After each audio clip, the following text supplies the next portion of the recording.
এটা মনে করার কিছুই নাই। মাওলানা সাদ সাহেবের এদেশের অনুষদের সর্বোচ্চ লোক, ওদের তো এদেশে কোনো আমির নাই। ওরা বাংলাদেশেও আপনারা জেনে অবাক হবেন শুরা সিস্টেম চালু রেখেছে। আমরা যেভাবে শুরা নিজামুদ্দিন থেকে মেহনত করি, ওরাও শুরা নিজামুদ্দিন থেকে মেহনত করতেছে। ওদের 4 জন শুরা আমার জানা মতে, কিছুদিন আগে একজন ইন্তেকাল করেছে। এখন ওদের শুরা আছে আসিফ সাহেব, এখন ওদের শুরা আছে মাওলানা মোশাররফ সাহেব, এখন ওদের শুরা আছে প্রফেসর শিকদার সাহেব।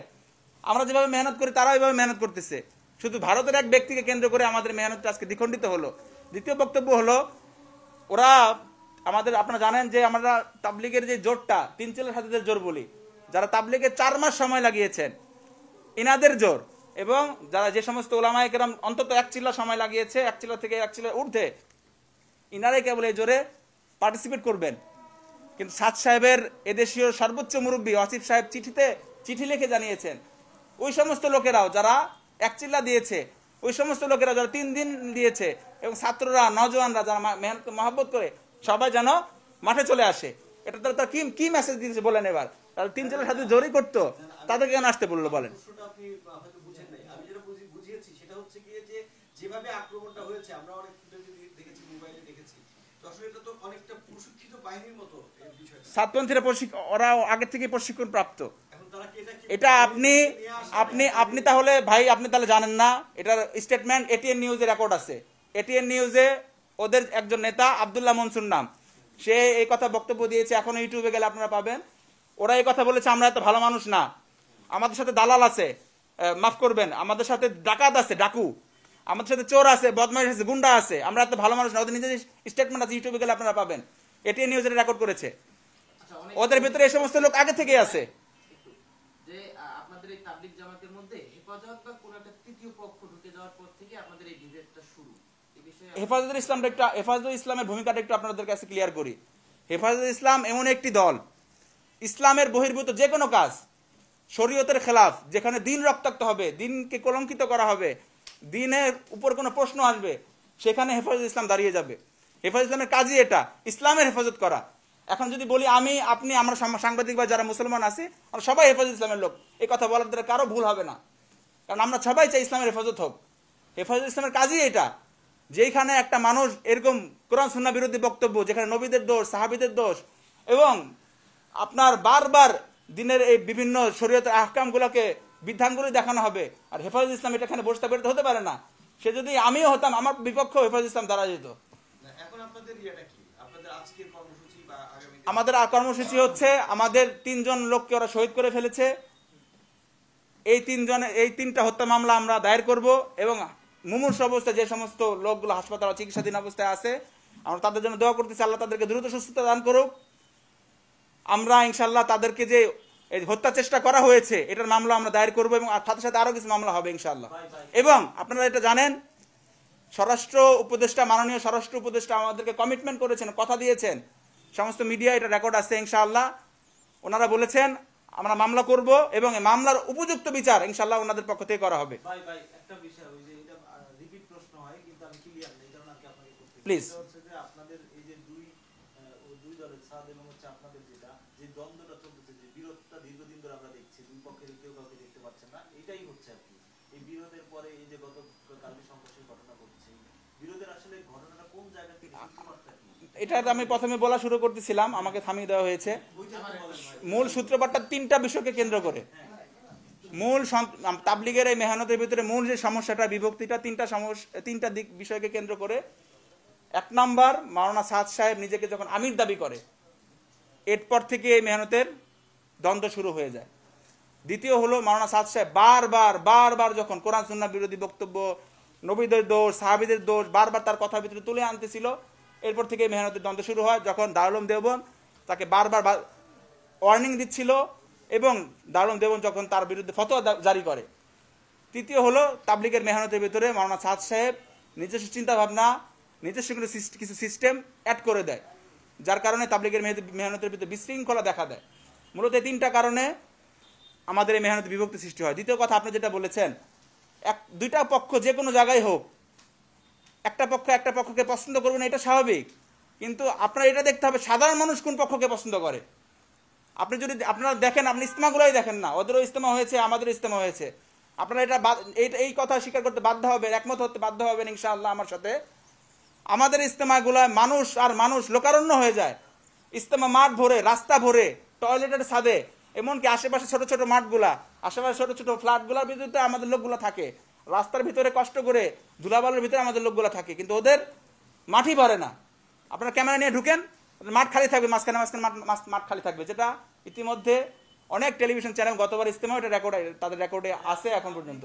আপনারা দাবি করছেন যে হচ্ছে যে সাদ সাহেবের আপত্তিকর বক্তব্য এবং হচ্ছে তার মন গড়া হচ্ছে চিন্তা চেতনা এবং তার আমিরত্ব, হ্যাঁ, চিন্তা চেতনা ঢুকে দেওয়ার কারণে আপনাদের সাথে এটা দুই ভাগে বিভক্ত হয়েছে, এরকম কিছু? অবশ্যই অবশ্যই তিনটা কারণে মেহনতের ভিতর বিভক্তি দেখা যায়। তৃতীয় বিষয়টা আপনারা যদি অবাক হবেন, সেই ভারতের একজন মাওলানা সাদ নিজেকে আমির দাবি করেছে, এর কারণে বাংলাদেশে মাওলানা সাদ সাহেবের অনুসারীরা নাটক শুরু করে দিয়েছে। বাংলাদেশে আমরা যদি বলি আপনাদের আমিরকে, তাদেরকে বলতে বলেন।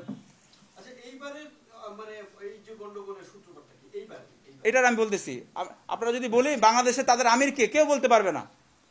আমরা যদি বলি আমরা সুরাই নিজামের অধীনে থেকে মেহনত করতেছি, তারাও সুরাই নিজামের অধীনে থেকে মেহনত করতেছে, এই কথা তারা উইথড্র করতে পারবে না।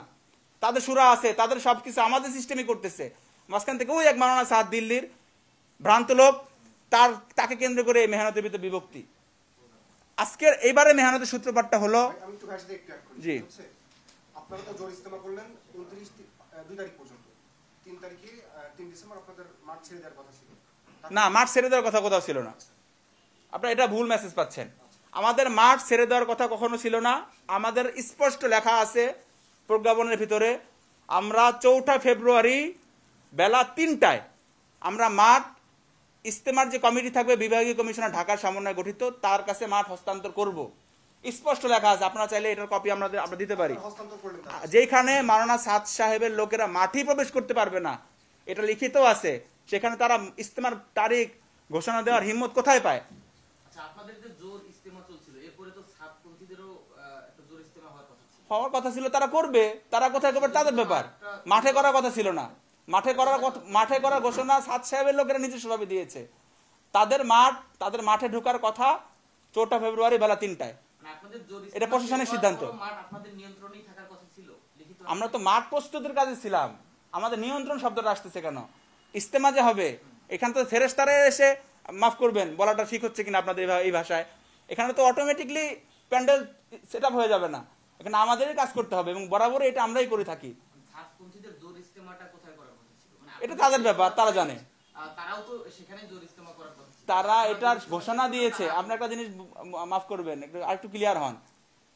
প্রজ্ঞাপনের ভিতরে স্পষ্ট লেখা আছে, সাদ সাহেবের অনুসারীরা 4 ফেব্রুয়ারি বেলা 3টায় মাঠে প্রবেশ করবে। যখন এর আগে মাঠে প্রবেশই করবে না, তাদের যে কোনো কাজ জোর করেন বা অন্য কোনো কাজ করেন, কিভাবে তারা ঘোষণা দিতে পারে মাঠের ভিতর? আমরা তো মনে করছি অন্য কোথাও তারা জোর ইস্তেমা করবে। যখন আমাদের জোর ইস্তেমা চলছিল, বিভিন্ন নিউজে আমরা অনেক সাংবাদিক ভাই আমাদের বিভিন্ন গ্রুপের ভিতরে যুক্ত আছেন, জানবেন, আমরা বারবার বলতেছিলাম তারা যে ঘোষণা দিচ্ছে 20 তারিখ জোর করবে, কোথায় করবে? কেউ কোনো উত্তর দিতে পারে না যে টঙ্গী ময়দানে হবে। আমরা জানি না কোথায় করবে, হয়তো আমরা ভাবছিলাম অন্য কোথাও, মাঠের পশ্চিম পাশে তারা সারা বছর ব্যবহার করে, সেখানেও হবে। কিন্তু তারা যে মাঠের ভিতরেই করবে, এটা আমরা নিজেরাও বুঝতে পারিনি। এবং প্রশাসনের সিদ্ধান্তকে তারা যে এইভাবে অমান্য করতে পারে, এটা আসলে আবারও আপনারা দেখেছেন সবাই। যতটুকু জানি যে আপনাদের জোর ইজতেমা শেষ হওয়ার পরপরই তারা সেখানেই জোর ইজতেমা তাদের করার কথা ছিল। আপনার জানার বিষয় ছিল, আপনি জানতেন এই বিষয়টা, কিন্তু এটা তো তাদের একটা নিজস্ব চিন্তা ভাবনা, যেটা প্রশাসনিক সিদ্ধান্তকে অ্যাভয়েড করে তারা নিজস্বভাবে এটা ঘোষণা করেছে। আচ্ছা রায়হান ভাই, বিষয়টা হচ্ছে যে তারা 20 তারিখ থেকে 24 তারিখ, মানে 20 থেকে 24 ডিসেম্বর তারা জোর ইস্তেমার কথা গতকালকেও তারা বলেছে যে তারা 20 তারিখ থেকে 24 তারিখ পর্যন্ত জোর ইস্তেমা করবেই।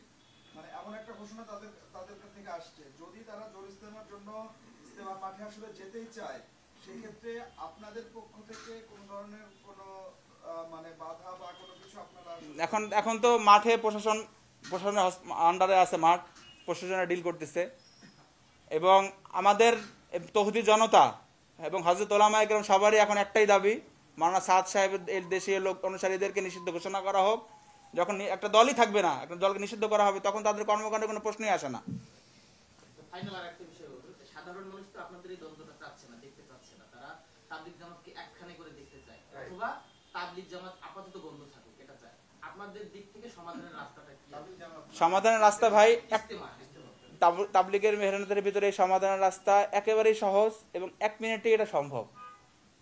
মাওলানা সাদ সাহেব যদি মনে করেন এই মেহনতকে আর রক্তাক্ত করবেন না, এই মেহনতকে আর প্রশ্নবিদ্ধ করবেন না, সাধারণ মানুষের কাছে এই মেহনতকে আর বিতর্কিত করবেন না, 1 মিনিটে সমাধান সম্ভব। সে তার ইমারত থেকে সে নিজে আমির দাবি করেছে, এখান থেকে সে ফেরত আসুক এবং তার ভুলকৃত বয়ানের জন্য, কর্মকাণ্ডের জন্য খালেজ দিলে ইস্তেগফার পড়ুক এবং পুনরায় আর কখনো কোথাও পুনরাবৃত্তি করবে না, এটা ঘোষণা দেয়। 1 মিনিটে ইনশাআল্লাহ সমাধান হয়ে যাবে। ধন্যবাদ।